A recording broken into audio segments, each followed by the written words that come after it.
Revolution Radio proudly presents, live from the heart of the Blue Ridge, Roanoke, Virginia. It's the Just Bernard Show with host Bernard Alvarez. Join Bernard as he shares topics that reveal the real matrix and empower your human experience, including world liberty, the esoteric, suppressed technologies, spiritual ascension, and human consciousness.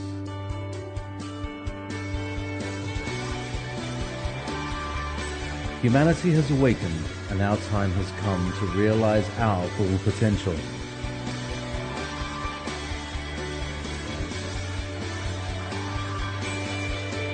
And now, live from the Star City, your host, Bernard Alvarez. Of what witchcraft and paganism are. Let me talk a little bit first about paganism and define paganism for everyone that is listening today. I know that many of us are involved in activism. Some of us are concerned about the occult in the higher levels of power. But I can assure you that most of what I'm going to be talking about has nothing to do with those concerns. If anything, I hope it lightens those concerns. I know that many of us are concerned about the Freemasonic and or Illuminati influence on the power structures of our planet, but a lot of that is not what it seems to be, and I'm going to explain that right now. Let me share with you what paganism is, first of all. You know, many times paganism and witchcraft and or witches get a bad rap, and it's usually because of that satanic panic that is out there. You know, oh my goodness, the Illuminati, they're evil, they're Luciferian and this and that, and all witches are evil, and all pagans are evil, and they're going to, you know, bring the planet down and, you know, send us all to hell and whatnot. And I assure you that a lot of that is just satanic panic. The whole idea that pagans and or witches believe in hell, or for that matter, in Satan, is a big, big mistake. There is no such thing as the devil. There is no such thing as Satan in the witchcraft and or most, if not all, pagan religions. So let me clear you of that and help you relieve the anxiety that might be associated with that. Any true pagan and or witch does not believe in the devil. It's fair to say that modern Satanism, basically modern Satanism was basically started by Anton LaVey, and the older Satanism was started in the Middle Ages as a rebellion toward the Vatican and the Pope. So they did everything backwards. They were protesting. It was their form of spiritual protest to do the Black Mass, to do everything backwards, to do everything inverted. So for me, as an educated and I don't want to say a scholar, but a 25 years plus of researching this particular topic, I've come to the conclusion that Satanism is a protest of Christianity. It's not necessarily. I find it a little bit cartoonish, quite honestly, and I feel it's a bit of an adolescent acting out against, common Christianity, which is, whatever, as long as they're not hurting anybody. I know a lot of them feel that they need to hurt live things in order to perpetuate their religion. But again, studying all of these different religions over the last couple of decades, it is not common for Satanists to do blood sacrifice or anything like that. Now, maybe these higher level occult Masonic style, Illuminati style organizations do it. Maybe. I've never seen one. Everything that I've ever heard has been speculation. I have never really met anyone that is in a that is practicing these type of rituals. But I will say that it's not something that the common Satanist would do. The common, how do you call it? Your generic Satanist is not going to be um, ritually sacrificing cats. Now, do silly kids do it? Do teenagers do it? Do drunk, 20 somethings do it thinking they're cool and trying to be a cool Satanist? Yeah, of course they do. And it's really sad when we see this type of emotionally imbalanced teenager and or young person uh, try to do some type of satanic ritual, which is not even in keeping with Satanism. Anyway, so that's just a precursor. This isn't even a part of what I wanted to talk about. I kind of went off on a tangent there. Let me define for all of our listeners what a pagan is, because witchcraft does fall under the umbrella of a pagan. And paganism is literally any religion that is not Christian, it is not Jewish, and it is not Muslim. It is not an Abrahamic religion. According to many of the modern definitions of it, it is any religion that does not fall under the same, the umbrella of Holy Bible type religion. So that could be Buddhism, that could be Hinduism, that could be Native Americanism, that could be any type of indigenous spirituality. So to think that, all pagans are evil, you're saying that two-thirds of the planet are practicing Satanism. It's a very closed-minded way of looking at pagan spirituality, and it's also very uneducated and an uninformed way of looking at what pagan spirituality means. Um, so the reality of it is that most pagan religions are based around nature. Everything from Native American practices to many of the indigenous cultures, and even modern Wicca, which comes out of England. And we're going to get into Wicca a little bit later. But most of them are based around religion. I mean, based around nature and the worship of nature. Many pagans feel and attribute a symbol and or a deity to the natural functions of the planet.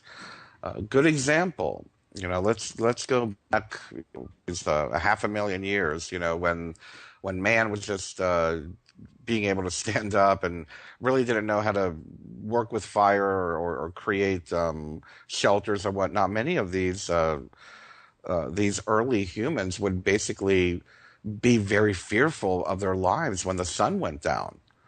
So, put yourself in that place where, here you are, you're this prehistoric man or whatnot, and the sun goes down. And they're like, oh my goodness, when's the sun going to come back? And they're scared. And they're up there sleeping in the trees and trying to stay off the ground so they don't get eaten by, lions or whatever it is that they might have in their region.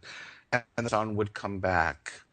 And little by little, they began to put either an image or face or some type of identity to that which was the sun. The sun kept them safe. The sun gave them light. The sun made the plants grow. The sun made them feel safe. So they began to worship the sun. And I'm not going to give too many more examples on this. This is kind of the way that pagan religion and or Native American or indigenous spirituality evolved. It was through observing the cycles of nature, the water flowing, the wind blowing.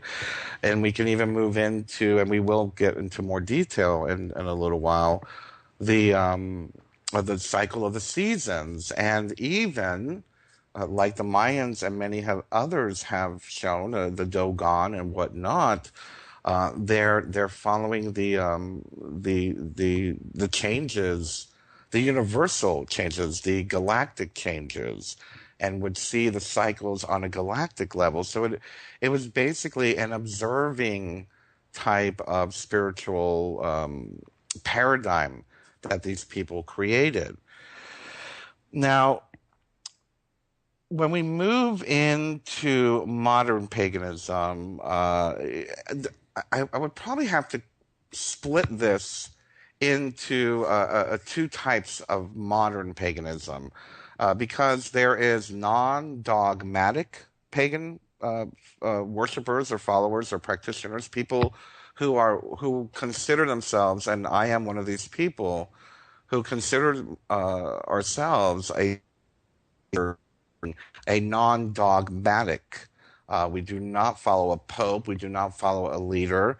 It is a kind of a an intuitional way of practicing your own religion. You don't have a leader or a book to tell you what to do. It's just learning how to live the same way that our ancestors live, learning to observe life the same way our ancestors did, learning to express, whether you want to call it worship or ritual or celebration, learning to express that in a very intuitive way, to honor the natural cycles of life and of the seasons and of the galactic changes that happen to every single one of us. It's an acknowledgement, for myself personally speaking. But then again, as I said earlier, we'd have to, split this into two if we're going to talk about modern paganism, because there is dogmatic modern paganism. There is, a good example would be Gardnerian Wicca, and we're going to get into that a little bit later. It's fairly dogmatic. It's done the way Gerald Gardner did it, and they stand a certain way and they say certain words and live a certain way. And the same thing would go with Buddhism. Some Buddhist sects are very dogmatic. There is a very strict traditional way of following that particular path, versus a non-dogmatic way, which would be more intuitional and just a way of living.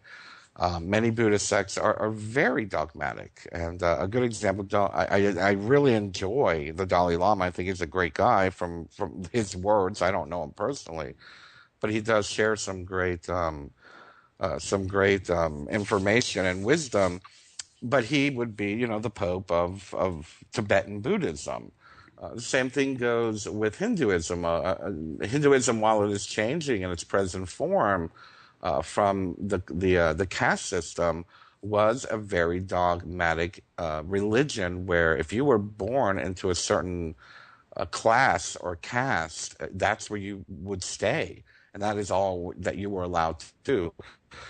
So again, I'm just trying to clarify for you that there are dogmatic pagan spiritual practices and paths and religions, and there are non-dogmatic pagan spiritual paths. And I think those of us who do follow the non-dogmatic don't really think of it as religion. Religion, for me, individually speaking, is defined as organized religion, and I shun shun organized religion. I want no part of it. Don't try to put me into your model or your mold. I do not. I will not follow. I will rebel. I'm a spiritual anarchist when it comes to that kind of stuff. But again, there's dogmatic pagan spirituality, and there is non-dogmatic sovereign spirituality. I think one of the main things that we immediately see a difference in, with all pagan religions and the Abrahamic religions, which is Christianity, Judaism, and Islam, there is no divine feminine. That is the major difference. Yes, the Catholics tried to elevate Mary, and I don't know, maybe, and I actually in the Judaic tradition, there are feminine entities that were goddesses at one point, but were brought down to just being special women. As far as Islam, I have never really studied Islam, so I can't tell you much about that. But the reality is that most, if not all, Abrahamic religion have removed the feminine aspect of divinity. There is no divine feminine. It is patrifocal, patriarchal, Anything dealing with the female or feminine energy is considered weak. It has been devalued, and most of it has just been written out of the books. Anything dealing with um, with the goddess has basically been erased, so to speak. So that is the first thing that you'll notice is that while, let's say, 95% of paganism does acknowledge a goddess or divine feminine, you're not going to see any of that in Abrahamic religions, Judeo-Christian or Muslim religions. And that's a shame. It's very fair to say that much of the imbalance of our current situation that we are in today has to do with the fact that we have removed the divine feminine aspect from our living situations, from our lives, from our hearts, and from our perspective of worshiping nature as a divine feminine aspect of life, a life giver, a life bearer.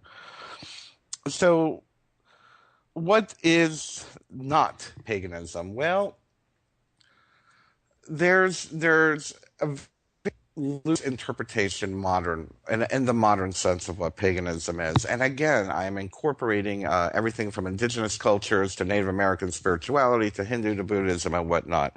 But what is not paganism for me is the harming of other people. Again, many people fear pagans and non-Judeo-Christian religions as these hurtful and or prehistoric, unevolved religions. Quite honestly, they are very evolved. They do raise the idea of life much higher than what we see sometimes. And again, I'm not trying.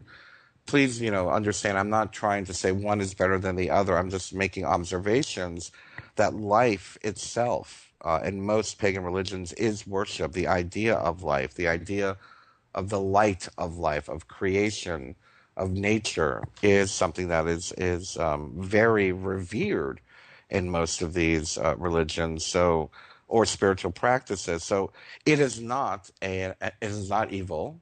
It is not destructive. Um, it is not something that you need to go to school or be baptized into. Excuse me. It is not. It's basically not what most people think, and I would highly recommend that those of our listeners, if you do have the wrong idea of what paganism is, by all means, research. You can even go on Wikipedia and get a better definition of paganism than what the media gives you, or what your preacher tells you, or what the right wing crazy conspiracy guy is going to tell you. It is none of those things you'll find. It's very interesting. It is not, again, let me add some of the things that it is not. It is not the Illuminati. It is not Masonry. It is not ceremonial magic or Kabbalah. I'll get into this a little bit further, but a lot of people seem to align these magical brotherhoods or these secret societies with paganism and witchcraft. And in the essence of paganism and witchcraft, those types of organizations are not in alignment with those who follow the path of paganism or witchcraft. It is nowhere near having the integrity involved, or the philosophy involved, or the practices involved. Now, sadly, many of the modern pagan and or Wiccan, especially Wiccan, has kind of borrowed some Masonic rituals and stuff, and I'm going to get into more detail about that after the break. But I will say, as a whole, in the essence of modern pagan spirituality and witchcraft, that these practices and or the philosophies of these secret societies is nowhere in line, nowhere in keeping of the integrity or the highest good of all that most pagan spiritual and or witchcraft spiritual followers adhere to. One of the common, and believe it was a variation of Aleister Crowley. Yeah, he went a little nutso in the end. Smart man, but made a lot of mistakes. Many of us do not respect him. In the end, we couldn't respect him for where he ended up, but he tried and put out a lot of good information out there, and anybody in their right mind is not going to try to practice any of his ritual. But he did coin the term, harm none, do what you will, to an extent. And it was borrowed by Gerald Gardner, and I guess it was elevated and changed into "and harm it none, do what you will." And that's probably the best things that ever came out of Gerald Gardner and Wicca is that the Wiccan read, they call it. And many of us use it. I believe that it's actually even at a higher level than what we would call the golden rule. One of my teachers said to me many times in the past was many people believe that, the golden rule is the highest good you could do. Do unto others as you would have them do unto you. Now think about that. Think about that. Do unto others as you would have them do unto you. So how would that work for a pedophile or someone into bondage and sodomy or something like that? It doesn't quite cover all the bases. And don't get me wrong, I know I'm nitpicking here, but the reality of it is some people are self cutters. They like to cut themselves. So do unto others as you would have them do unto you doesn't really cover all the bases. So think about that. I really do enjoy and really respect the idea of harm none and do whatever you want. Do what you will. It's your life. You are free to do as you please, so long as you are not hurting anybody. That's very libertarian. That's very anarchistic. That's very evolved. We can do as we please, so long as we're not harming life, so long as we are not harming another human being, so long as we're not intentionally harming ourselves. Imagine that freedom. Imagine that freedom. You can do whatever you want as long as you're not hurting anybody. That could be the law of the land, and we'd cover every base, for goodness sake. But that's again, that's not here nor there. It's the philosophy that many those in the pagan and or modern witchcraft movement have adhered to and have adopted as their main philosophy and or their code of living and or practice.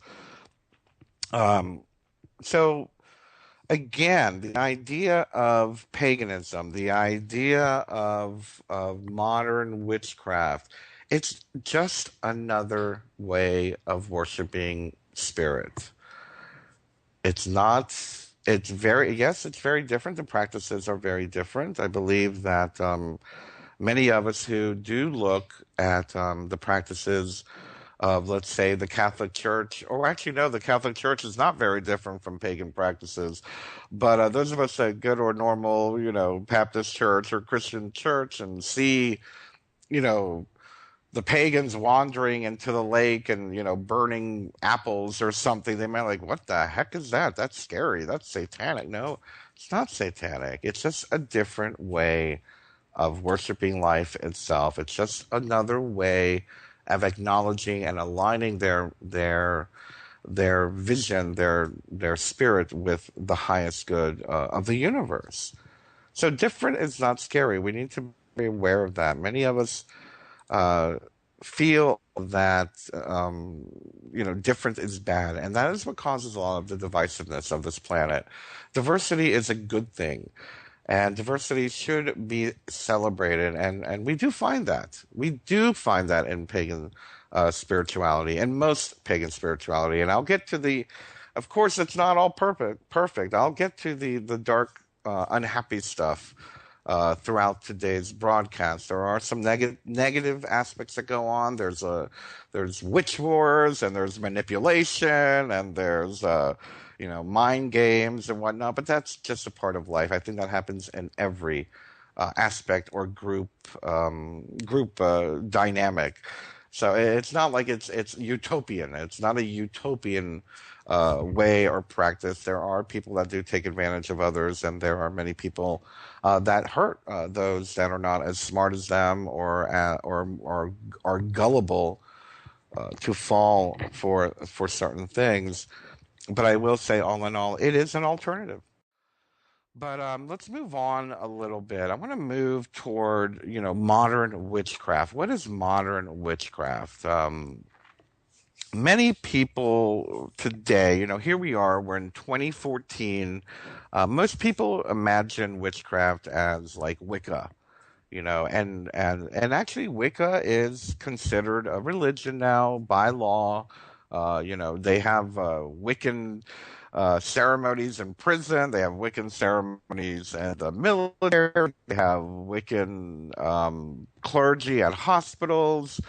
So this is, I guess, the um, the umbrella term used for modern witchcraft. But I will say most modern witches, a majority of modern witches, do not align with Wicca in the sense of its true meaning, created by Gerald Gardner. Now, let's talk a little bit about Gerald Gardner. A lot of people have a lot of misunderstandings of Gardnerian witchcraft. Who is Gerald Gardner?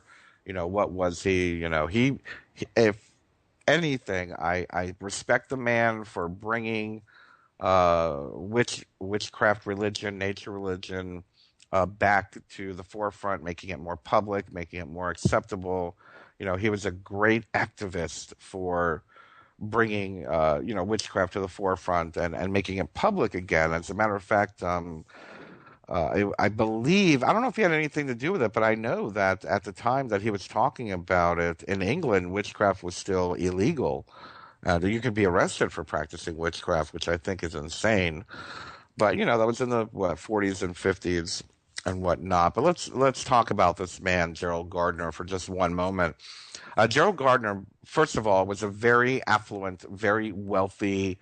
Um, I don't know if it's the Edwardian age or the Victorian age, but he was one of those wealthy English folks. I don't know if he really ran with Aleister Crowley and the like, but he was in that era of, the modern English spiritualism type group. Very wealthy. He traveled a lot. As a matter of fact, his family had sent him abroad for most of his life, and quite honestly, he probably learned quite a bit. It was when he retired, I believe, that he had come out and said that he found himself with a group of witches that have had the lineage, ancestral witches of the Grove or whatnot, and they had initiated him into their coven or whatnot.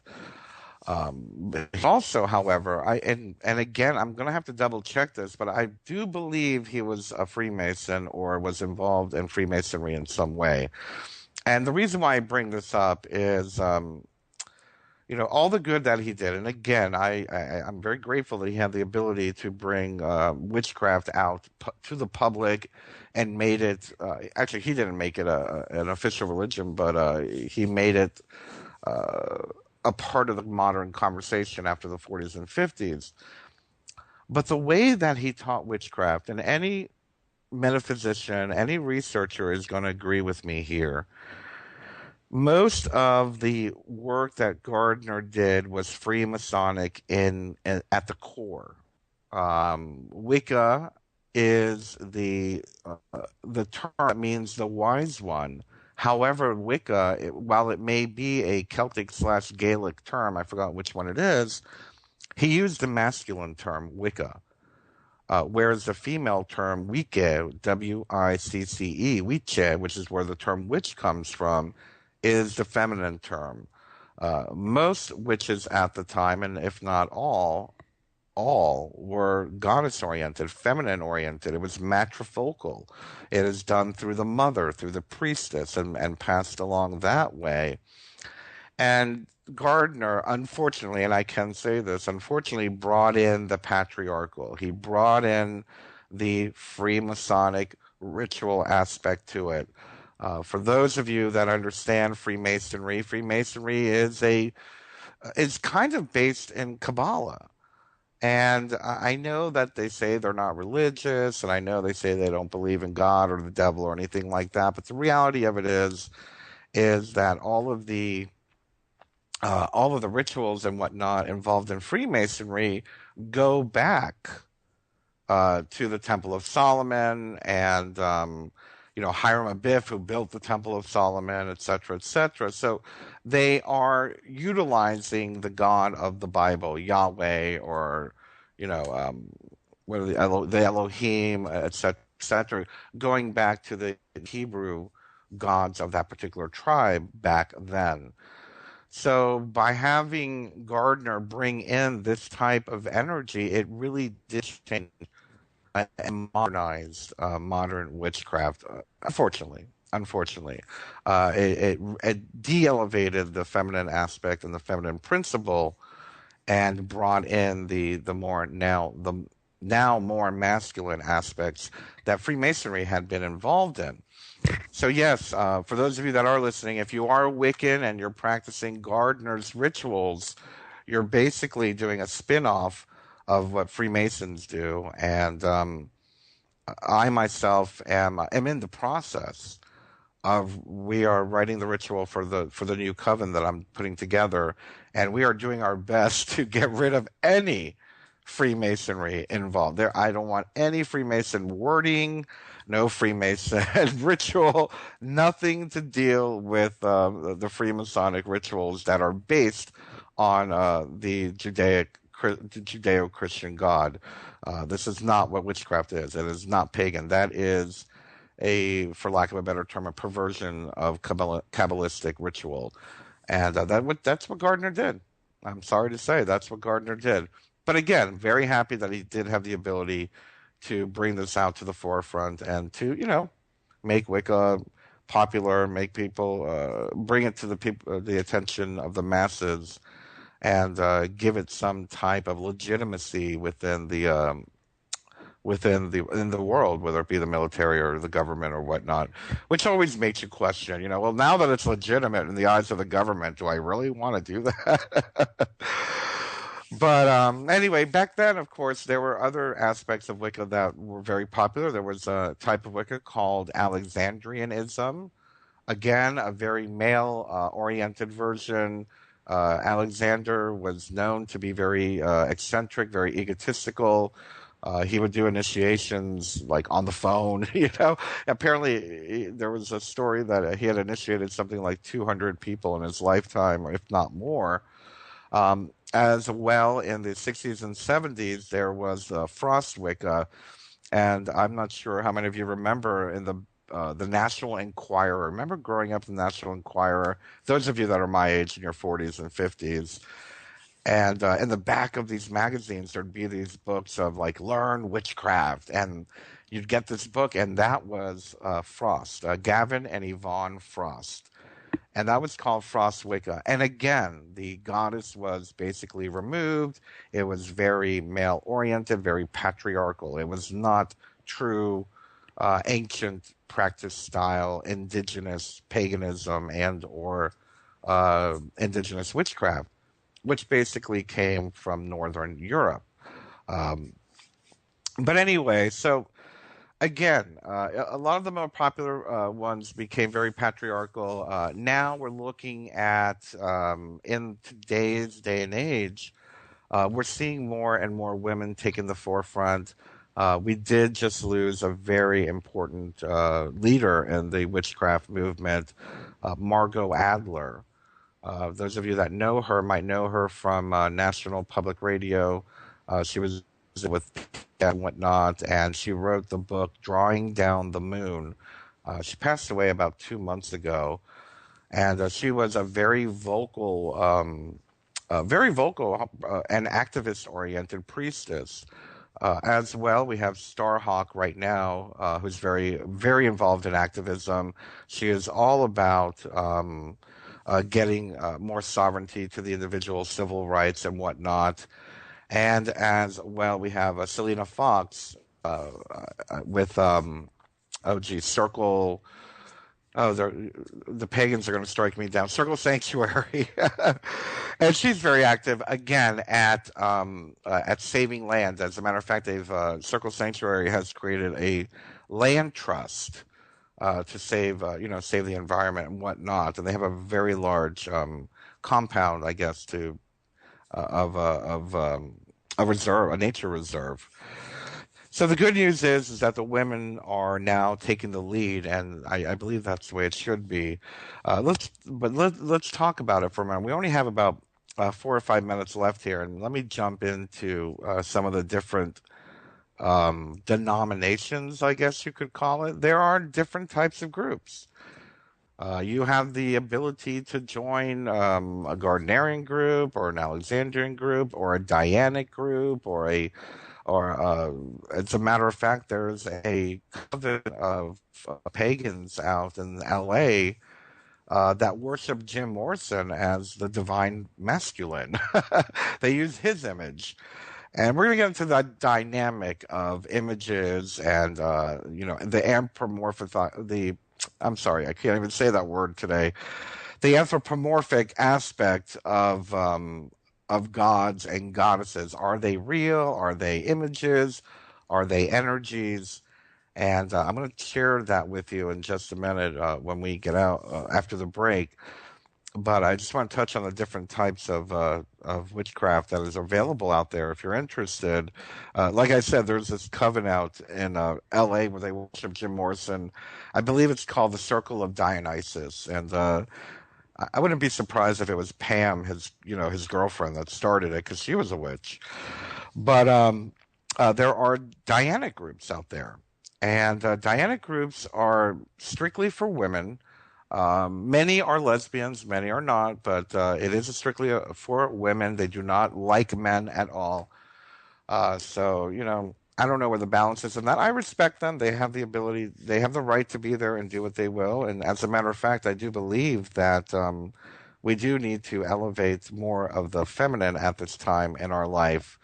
So, good for them. I'm glad they're out there. I'm glad they're raising the divine feminine principle. It's a little extreme for my taste, but you know, so be it. That's their right to do, and they have the right to do that. Um, as well, there are many, how shall we say, different layers, groups with many layers. A lot of groups have some Native American energy to them. A lot of groups have incorporate Reiki. We're going to talk about all of this again after the break. The principles and the idea of light working as a pagan. I believe that um, light workers and pagans are very similar, if and or the same. That the energy, the practices, the way that we philosophize our work is very similar. The only difference is the wording and the energy behind the word, and I feel that that's what I'm hoping to change today. That the pagan is not the bad word, witch is not the bad word. That death is the bad word, destruction is the bad word, and the practice is not necessarily the bad word. But there are a lot of things that light workers, Reiki masters, yoga, it's fair to say that would fall under paganism. Reiki is a Buddhist tradition. Yoga is a Hindu tradition. Again, a very pagan origin to their creation, and a very pagan origin to the foundation of that particular practice. So you'll find that many modern witches or pagans healers are Reiki practitioners, or they're prana practitioners, or they're yoga instructors, or following different paths. And I think it's very fair to say that the eclectic nature of pagan spiritual practice is what makes it so personal. And I think that's the most important thing, is that A couple of years ago, I started saying the word personal spirituality. Personal spirituality. It's not about religion. It's not about belonging to, Catholic or Jewish or Muslim or witches or, no, no, no. Spirituality is a personal thing. It's something that you do with your higher self, with your higher being, whatever you want to call, it, her, whatever. It's something that should be treated very personal. And just to reiterate a little bit, many people, are involved in Reiki, and many people are involved in tarot reading and whatnot, and that is common for many witches. We do feel a need to heal other people, just like many light workers. I find that the definition of light worker could almost be superimposed on that individual that practices pagan spirituality, perhaps not with the mythology surrounding it. But I want to move now into the mythology that is involved in pagan practices, gods, goddesses, and whatnot. As I said earlier, most pagan spiritual folk are going to acknowledge some type of divine feminine principle within their practice. Now, speaking about this from a metaphysical point of view, and this will overlap into any type of religion. So this is basically the metaphysical moment of this talk. Do gods exist? Do goddesses exist? Does God exist? Does, Jesus, Mithra, Shiva, Buddha, all of that? Does it exist? And my understanding, my conclusion, and I guess it is more of a theory than anything, is as a metaphysician, I feel that the idea of God or goddess, Yahweh, Satan, whoever you want to call it, ISIS, whatever, falls under one of three categories, and those three categories are an historic being, an historic person who is revered, and this is where it gets interesting, an ancient alien, someone who came through the dimensions and visited our planet at one time and was worshipped because they had all these incredible abilities. Those of you who have perhaps seen the movie Stargate is a great example of what I'm talking about here. Some type of transdimensional and or extraterrestrial being that came to visit the planet, and people decided that they were going to worship this being.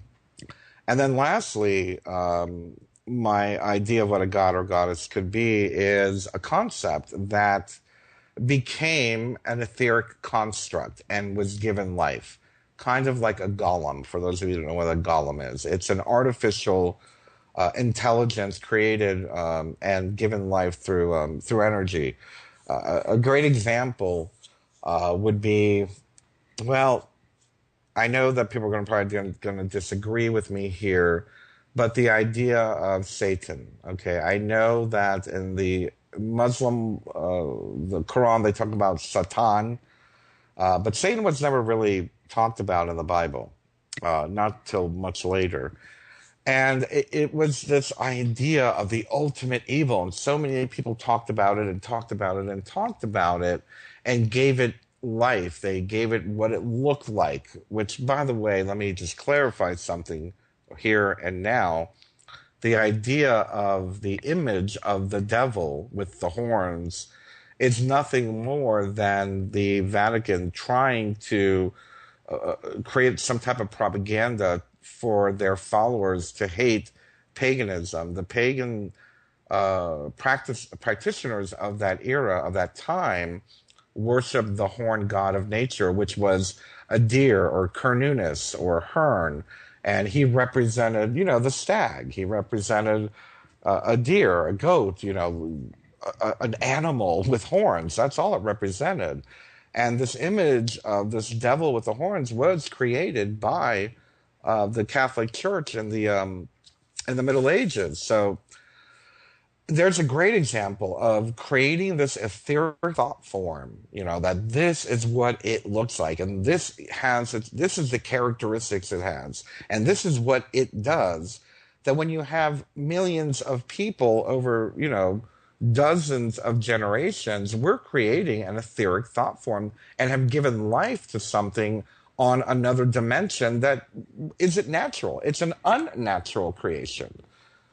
So now, again, my definition is for, God or goddess. Is Isis real?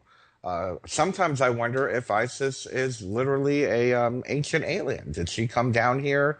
Did she heal everybody? Did she do lots of magic? And that's what people began to worship again, or like Jesus. Jesus is an historical figure, and we gave him the same attributes and the same characteristics as Mithra and Horus and all these other mythological beings who were born of a virgin and whatnot. So we take this historical figure, we give it all these characteristics, and make it a real deity. So when it comes to deity, I think it's fair to say that most of us involved in paganism or Wicca, and I hope I'm speaking generally here and not mistaken, that we see the image or the idea as strictly that. It is an emotional construct, not energetic construct, an emotional construct. And you'll notice that within most pagan and or witchcraft religions, there is a lot of symbolism involved. Carl Jung spoke of it beautifully. The idea of the archetype. Many of the practicing modern witches and or modern pagans see the image as an archetype, not a literal. They do not take it literally. The idea of, I'm worshiping Diana or I'm worshiping Isis. She's not a woman floating in the sky. It's the idea of her. She evokes a certain energy, a certain feeling within us that elevates our consciousness, raises our consciousness to a certain level. Carl Jung, again, speaking of the modern psychologist who came up with the idea of archetypes and or collective unconscious or superconscious, the idea that, a man can connect with the divine feminine, he's going to need a little bit of help, So these principles or images of a divine feminine, this is what the earthly man uses to connect with the divine feminine principle that is unattainable to him in his male state or male energetic, way of living, thinking, and being. The divine feminine images evoke that connection to something that is not available to him on this particular plane of consciousness. The same would go with a woman utilizing the image and or the energies of a divine male principle to connect with that highest divine male form, whatever that may be. Again, I consider them nameless. I call them God and Goddess. Simple as that. There is no one God. There is no one Goddess. It is a divine male principle and a divine feminine principle that is the dynamic that creates life on the planet.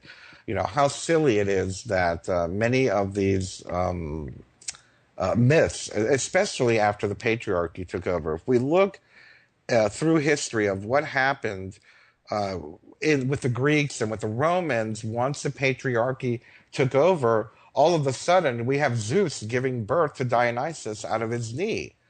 Whereas prior to the patriarchy, we had goddesses giving birth to the universe, goddesses giving birth to gods and demigods. And then suddenly the patriarchy takes over, and then it's man's role. The man begins to give birth. Yahweh gives birth through Mary, using an angel to rape her. I mean, it's almost ridiculous. It really is. But the reality of it is that we see a change historically. What happened when the patriarchy took over to kind of blur and deconstruct the actual principles of the divine male and the divine female. So I think it's fair to say, and again, I'm just reiterating what I just said about 10 minutes ago. I believe it's fair to say that most pagans are aware of this. We don't take the idea of goddess literally. We don't take the idea of God literally. These quote unquote graven images are literally psychological stimuli to evoke that certain energy that is within all of us. We all have divine feminine within us. We all have divine male energy, God energy within us. So these images and these ideas associated with that image evoke and raise your vibration to that level. It's almost an intentional way of altering your state of consciousness in order to feel that wholeness with the all, with the everything, with nature, with life, with the universe. So again, the three ways that gods and goddesses are created: historical figures that are worshipped and given characteristics of other historical figures to create a god. Jesus would be that example. Um, Ancient aliens, did something come down from another planet and, awe and inspire everyone? And third, is it just a construct from the masses? Did we all, a great example is what the media does today. The boogeyman. Every other year there's a new boogeyman, and millions of people are afraid of bin Laden. Let me just get political here for 1 second. The whole idea now of ISIS being evil, that's very offensive. This whole Islamic State thing. It's funny. In the Middle East, they call it IS, Islamic State. In Europe, they call it ISIL. But in America, they call it ISIS. And it's amazing how they're misconstruing and destroying the energy of that. ISIS is the highest goddess to the Kemets, to those in the Middle East. So it's funny how they play with our minds with that being said. But anyway, back to the point of this aspect of today's talk is that they are, most witches and or pagans do not anthropomorphize their deities. They understand it is an energetic principle, just like the idea of the goddess of the mountain or the god of the wind or whatnot. Now, sure, maybe back in the old days, during the Greek times and maybe the Romans, they did believe Poseidon lived under the sea or whatnot. But I feel now that we have evolved, many that are practicing the modern version are understanding the psychology behind it and do not take it so literally. I feel it's very important in any religious practice that we don't take it literally, that we use the good that it can do for us and to help us to align with a higher purpose in life. That's the way to use it, not to have this imaginary being tell you what to do. And I think it's fair to say most modern practitioners of paganism and witchcraft do not do that. Let's talk about Halloween. Come on, Halloween's coming up, and that's the reason why I wanted to do this talk today. Halloween, it's not the devil's night. It's not the night of evil. It's not the night of, dirty pagan orgies or whatnot. Well, maybe some do, but that's their choice if that's what they want to do.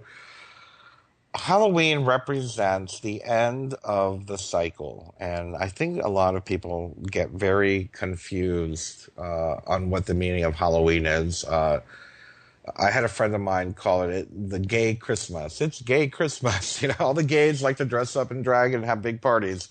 All the witches like to get dressed up and have big parties. All the kids like to get dressed up and have big parties. It is probably the second most popular holiday behind Christmas. And, speaking from a modern anthropological aspect, I think it's very healthy. From a modern anthropological aspect, the idea of celebrating a night that celebrates what we're afraid of, that celebrates death, that celebrates the unknown, that celebrates things that scare us, that give us anxiety. I think that's very healthy, psychologically and anthropologically speaking. That's not what it meant to the ancients, though. We need to understand that the ancients followed a seasonal calendar. And the idea of Halloween, which is known as Samhain, people spell it Samhain, but it's pronounced Samhain. That comes from the Northern European pagan tribes like the Gaels and the Celts and whatnot. And for them, it was the final harvest. It was the night that you really had to celebrate the fact you worked so hard, you brought in the harvest, you stored away the harvest, and prepared for a very dark, cold winter that was ahead. But because of the timing of the year, it was believed that the veil was very thin, the veil between this world and the next world, whatever the next world may be, depending on your belief system, the veil between the two worlds is very thin. And I traditionally, that's what is said, that traditionally that was what is believed. I personally, as a metaphysician, don't know the correlation.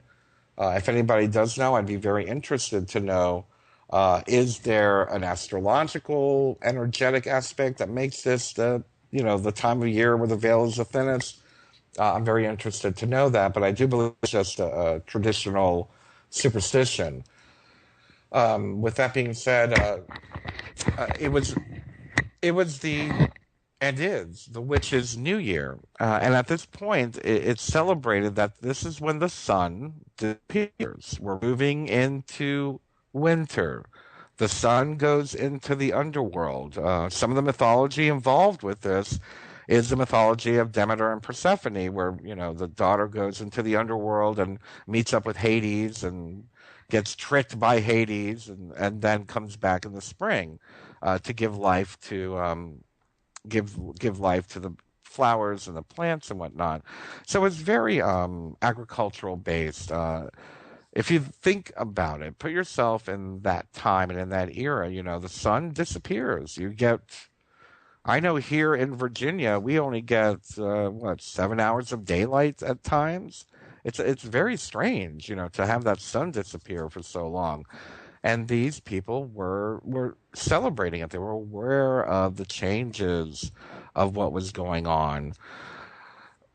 The same goes for all of these holidays. The last one was the fall equinox. The pagan calendar revolves from solstice to solstice and equinox to equinox. Those are called the cross quarter days. You can imagine a circle with the winter solstice at the top, the summer solstice at the bottom, and the spring solstice to the right, and the fall solstice to the left. And you can see how the cycles of the planets were celebrated, the cycle of the seasons were celebrated, and those were called the Sabbaths. And those, believe it or not, are considered to be the lesser Sabbaths. The greater Sabbaths are called the cross-quarter days, the days between, again, if you were to superimpose that image of the winter solstice on the top, the summer solstice on the bottom, and the spring and the autumn equinoxes to each side, right and left, you would see that between is where you get Ostara, Easter. You get Halloween at the bottom between the spring equinox and I'm sorry, the upper right, my mistake, would be between the fall equinox and the winter solstice. That would be the cross quarter day. So these cross quarter days were a marking of the high point of that particular season, and they were considered greater Sabbaths and are still celebrated as greater Sabbaths. These are more of a time of celebration, sadly, and I'm very aware of it, and I'll touch on this right now. I'm very aware of these secret societies that are utilizing the energies of these particular astronomical high points and low points. It's very sad that many of them you'll notice, unfortunately, you will notice something big always happening around that time in the media. I can't help but notice that false flags and or great stories in the media happen around these times. And I can't help but feel that there are distractions for us to be able to align with the energies, the positive energies that are associated with these quarter days, cross quarter days, and aligning ourselves with the cycle of our planet. You know, one of the things that I love about pagan and or modern witchcraft practices is that alignment of your home, alignment with the home that is the planet, that is the earth. One of the first things you learn as a pagan slash witch is grounding yourself, putting your energy into the earth and connecting with the earth energy, allowing yourself to be anchored on the planet. And then you move into the areas of acknowledging the natural elements of the planet, earth, air, fire, water, spirit, etc. Grounding with the earth, breathing in the air, acknowledging breath, worshiping breath, worshiping fire and transformation, how fire changes things and gives life and gives heat and warms us and cooks our food. The same thing with water. Water flows. Water is a creator, creates new rivers and creates and gives life to most everything. Water is a part of life. And it just goes on and on. And so the celebration of these natural cycles, the celebration of these natural occurrences brings us closer to being on this planet, brings us closer and gives us a greater relationship with one another, that we are one human family living on this one planet Earth, and we are one another. We all breathe air. We all have water for life that gives us life. We all have to walk on this earth, and we all have spirit within us. And I can't help. And again, I know I'm laying it hard on the patriarchy, and it's a shame. I really have to get Patricia Awan back on the show. She's one of the leaders of the Kemetic school in Egypt, and she talks about the Hanuti.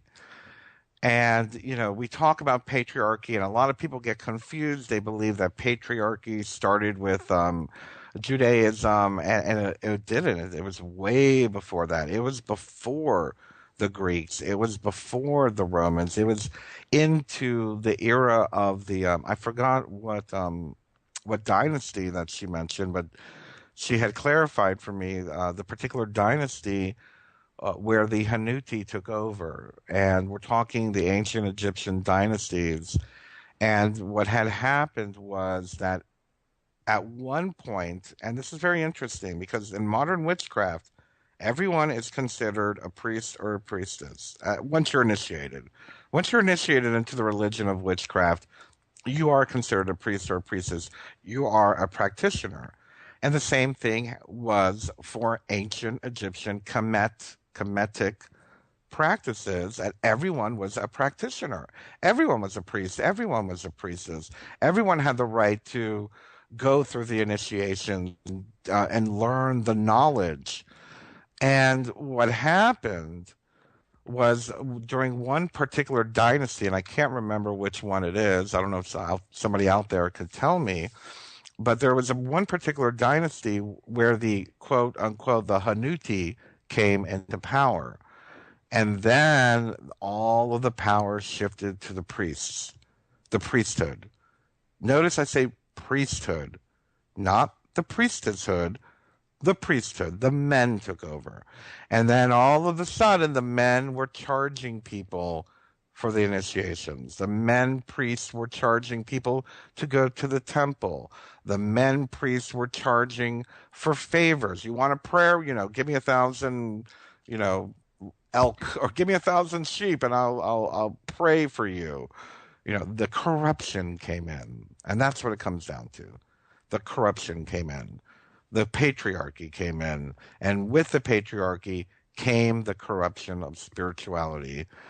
I firmly believe that it is in the job of the pagan and or witch and or Native American and or Buddhist and or Hindu and or anyone who sees what is going on with our planet. That is our job to elevate and bring the balance back to the divine feminine principle. I am not saying that we must squash the patriarchy. I'm not saying that all patriarchy is corrupt. But we have to be very aware that at this time in our history, there is a lot of corruption. There is out of control patriarchy where we are seeing women having to conform to male standards just to get ahead. Women are losing their femininity. Women are losing their divinity. They have to conform to the male aggressive climate in order to get ahead. That's an imbalance. We must be able to celebrate woman as she is. And I know not many of us are fans of Hillary Clinton. I'm not one of them. But I think it's fair to say I would rather see a Hillary Clinton that looked like a woman in a dress versus a Hillary Clinton that's starting to become a copy of Bill Clinton. That's where we are now. That's what we've created. We have created business suits for women so they can be more like men. The imbalance is quite obvious, and I do believe, and I firmly believe, a lot of this began with what our friend Patricia said, the Hanuti. The priesthood took over, and modern paganism and modern witchcraft is trying to bring forward that divine feminine principle within all of our lives, and at least within the lives of those who are practicing. I firmly elevate the divine feminine. I firmly elevate the divine feminine within myself, which is fairly obvious. But the reality of it is we all have divine male and feminine within us, and we need to stop squashing that principle which brings balance to the universe.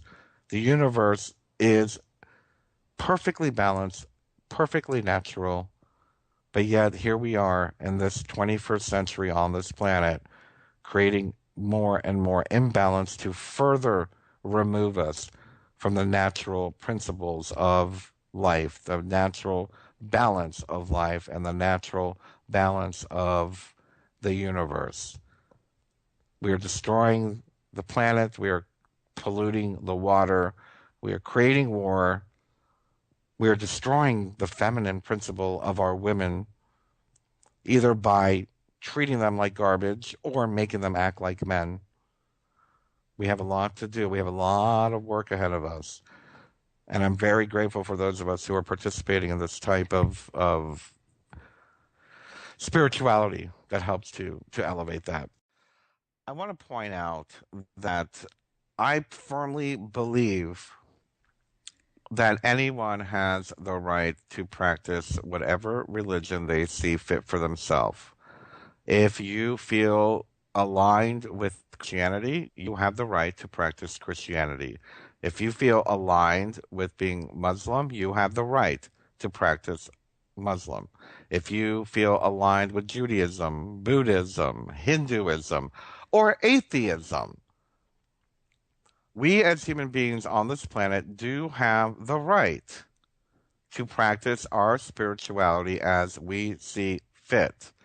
My only argument against some of the more hateful and or bigoted philosophies are that if your religion is hurting someone else, it's not a religion.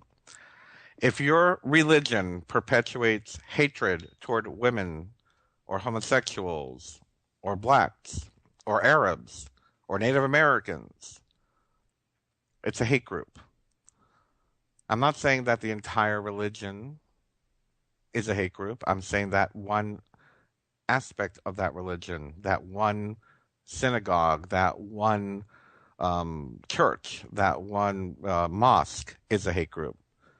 Because unfortunately, the reality of it is in today's world, we all go to a church, a mosque, a synagogue, or belong to a coven, or belong to a tribe with a chief or a shaman, or belong to a Buddhist temple with the I don't know what they call it, the lama, and that is our spiritual leader. And if you belong to a group where your spiritual leader is telling you that women are less than men, that Arabs are animals and need to be killed, or that gays are animals and need to be killed, or that blacks are animals and need to be killed, that's a hate group. That's a hate group. And that's the reality of it. What I have seen in my lifetime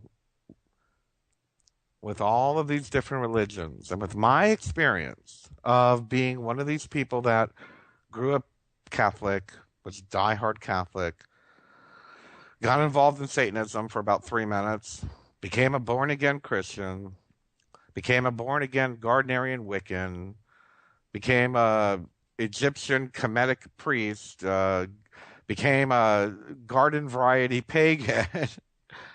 Is in my experience, I have been able to see the difference that goes on within all of these different subgroups. So let me say that again.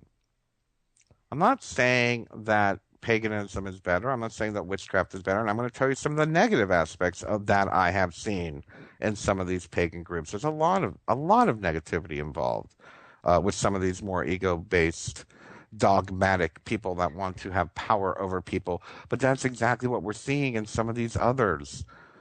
What we're seeing in Judaism, what we're seeing in Islam, what we're seeing in Christianity, where they want you and program you to believe women is less than men, gays are evil, blacks don't matter, Arabs need to be killed. That's a hate group. That's a hate group. And you need to ask yourself, and this is where true divinity needs to step in. This is where true divinity is, where God, Goddess is speaking to you. Is that what your God really wants? Is that what God is? Is God bigotry? Is God hatred? Is there a chance that someone who wrote that particular passage was doing that because they had ulterior motives? When they rewrote the Bible 30 times or rewrote the Quran 30 times? We weren't there. Were you there when God told King James to put in the whole thing about hating homosexuals? Were you there when God told, uh, Muhammad that women need to be stoned if they looked at another man? Were you there? Is that what God is? Is God hatred? Is God death? No. God and Goddess are love. And I find that many of us, and I need to share this with you because I want to give you all information now for those of you that might be exploring paganism or witchcraft, because you do need to be careful. But I do believe that's why many of us leave the organized religion. I know for myself, I was a very dedicated Roman Catholic. I went to church every Sunday. For a fact, for a time there, I went to church every day before I went to school. I'd get up at 5 o'clock to be at 6 o'clock Mass every morning. And then I hit adolescence. I began to question. They didn't like the questions. I began to say, well, why don't women have the same rights? They didn't like that. Oh, wait. You hate homosexuals. Why do you hate homosexuals? Isn't that priest gay?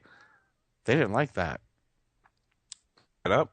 I can't do this anymore. I'm not going to do this anymore. And I won't get into the whole thing of how I read a book on witchcraft and was like, oh, yeah, goddess, yeah, that works for me. But that's kind of what happened. It was like, wow, they really worship women also. So there's a balance there. I like this. But then I went searching. And then you go searching. Now, a lot of people, and I've seen this here in uh, the region that I live in, that people are searching for pagan spirituality. They're searching for modern witchcraft spirituality, and they're falling in with very controlling, ego based leaders. And you need to be very careful of that. It's very important that the moment you feel uncomfortable with a request from your, whether it be your shaman or your high priest or your high priestess or your, your yoga teacher, whatever pagan branch you're exploring.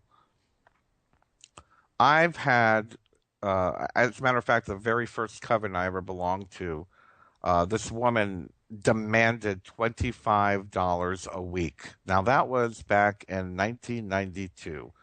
That would be like $50 a week by today's standard, the way it's inflation. Maybe not 50. That was a lot of money. And I thought there was something wrong there. I was like, wait a second.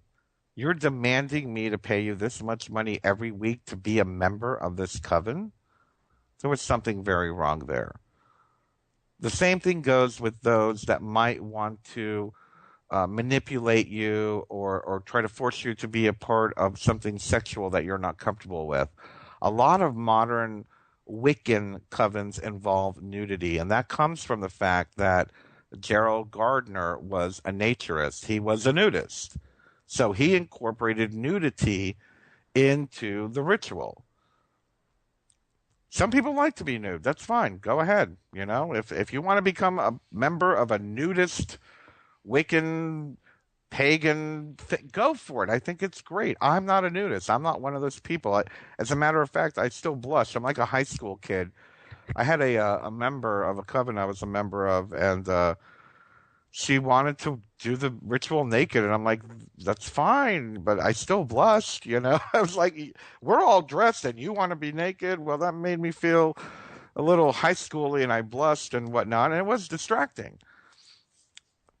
The point I'm trying to make is that if you don't feel comfortable, don't do it. If someone is telling you to say word language that you have never understood, I remember there was this particular Egyptian group actually that I was a part of, and the incantations were done in supposedly ancient Kemet.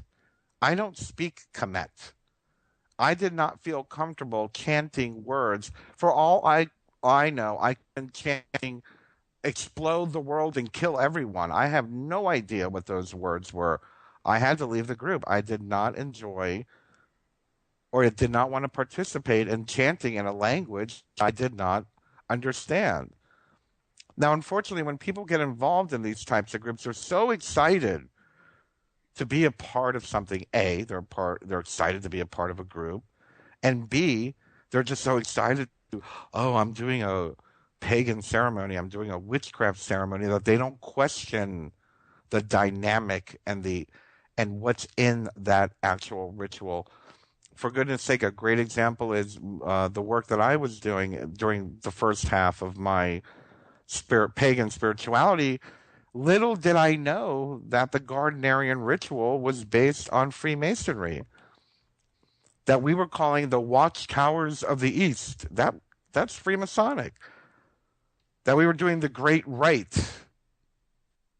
That's theosophical. That we were invoking this and invoking that, and it was all based on uh, Masonic ritual. I had no idea. It wasn't until 10 years ago I realized that. And even then, because of the tradition of it, it was very hard for me to leave from that. So you need to question if you're going to do something. And I know we're talking about pagan spirituality and modern witchcraft, but with anything, with any group, with any religion, when you're getting involved into some type of spirituality, when you're getting involved in some type of spiritual group, make sure to go with your intuition. If it doesn't seem right, don't do it. If you don't understand it, ask questions. If you don't like the answers, leave. Always question, always feel in alignment for your higher good, and always have the courage to walk away when it doesn't feel right. Unfortunately, the reality of it is that I have seen this. I come from Florida. We have a very big celebration down there called the Florida Pagan Gathering, and they have a nudist section and they have a non-nudist section. And within the nudist section, there are children. And I've heard comments. I've heard the comments of men going, "Oh, there's a naked 15-year-old." Or no, no, no, no, no. You need to be very careful. Somehow, when there's nudity involved, when there's sexuality involved, people think it's a free for all. And yes, it will attract unsightly types of people. We don't, you know, I'm not saying that there aren't pedophiles in paganism, but there are. There are pedophiles in paganism, like there are pedophiles in Catholicism. There are pedophiles in Christianity. There are pedophiles in Judaism. There are pedophiles in Islam. There are also pedophiles in paganism. But again, because paganism is such a free spirited way of being that nudity and sexuality are celebrated, they will tend to gravitate to these types of celebrations and or events. So be aware. Be aware. Do not embrace that. Do not embrace someone who is a pervert. Do not embrace perversion. Do I feel that sex magic is a big part of paganism? Let me put that out there. Not a big part. It's an aspect. Some people practice sex magic. I have practiced sex magic. Basically, sex magic, I hope I'm not getting too graphic. I don't think I am. Sex magic is basically picking an intention. Let's say you and your wife or your husband or your boyfriend or your girlfriend or your partner are trying to get a new house. So what you would do is you would focus on the new house. You would both visualize the new house, and you would both raise yourself to the point of orgasm and release the image of the new house at that point. It's supposed to be very, very powerful. That's what sex magic. People don't understand what sex magic is. That's all it is. It's raising energy through orgasm. That's all it is. But there are priests and priestesses out there that will try to trick you to, be a part of something like that when you're not comfortable with it. Oh, this is a part of the initiation. Well, guess what? I don't want to be initiated into your group then, because I don't want to have sex with you. Speak out. Be careful. I believe that there are a lot of people that take advantage, especially of the young, especially of those that are not educated. And that goes with all things. Again, I'm not trying to point out paganism or witchcraft worse than others. I just believe it's a part of life in general, but it doesn't exclude it. It's there also. So be aware, especially since there is such openness. And, we only have a few more minutes, so let me end with the bright spots of that openness, that freedom. One of the beautiful things I love about modern witchcraft and pagan spirituality is that freedom, is the idea that we are all beautiful. I don't know if you noticed, but many of the goddess symbols are quite voluptuous. Many of the women in paganism are voluptuous. There is no, societal idea of the perfect woman. Everyone has a different shape. Everyone has a different form. I believe every woman is celebrated and treated as a goddess. That is a beautiful thing. The same thing goes for lesbians or homosexuals. It is not frowned upon. In native cultures, the two-spirit, which is a male and a woman, was seen as someone who had divinity balanced within them. They were the healer. They were the shaman. And in almost all pagan traditions, minus Gardnerian, Gardner was, by the way, Gerald Gardner was a very vicious homophobe and didn't want anything to do with homosexuals. I don't know if it's because he was naked all the time and didn't want guys looking at him, even though he was not very attractive. So I don't know why they would look at him, but he despised homosexuality and felt that it was an imbalance of the energy. Meanwhile, every other aspect of paganism celebrates homosexuality, accepts homosexuality, sees it from an energetic standpoint, that it's the male and the female balance within one individual. As well, the reality of celebration. And sometimes it can get a little crazy, so you do need to be careful. But some pagan celebrations can become very alcohol oriented or drug oriented. A lot of people use marijuana and or ayahuasca or LSD or some kind of psychoactive in some of their rituals, and I have no problem with that. I've participated very happily in some psychedelic rituals, and they were absolutely amazing and changed my life. But again, you need to be educated and not fall into there are covens that are just a bunch of alcoholics. So, don't join the alcoholic coven just to drink, happily. There's a time and a place for everything, and I feel that that freedom to do so and putting that responsibility back to you is what's so important here. Because it does become your responsibility. It becomes your responsibility to create the balance within your life, not to overindulge during a celebration, a Sabbath, like Halloween coming up. It's usually a very drunken celebration, which is fine. Traditionally, it's a drunken celebration, but don't drink every day after it, I'm just giving examples here, but the reality of it is again, you're the one that's in charge of your spirituality. I believe that that's what I like and love about modern witchcraft and pagan spirituality. It's non-dogmatic. You have no one telling you what to do or what to believe. It's up to you. It's a very personal journey, a very personal, sovereign creation of spiritual practice, whatever works for you from as an individual.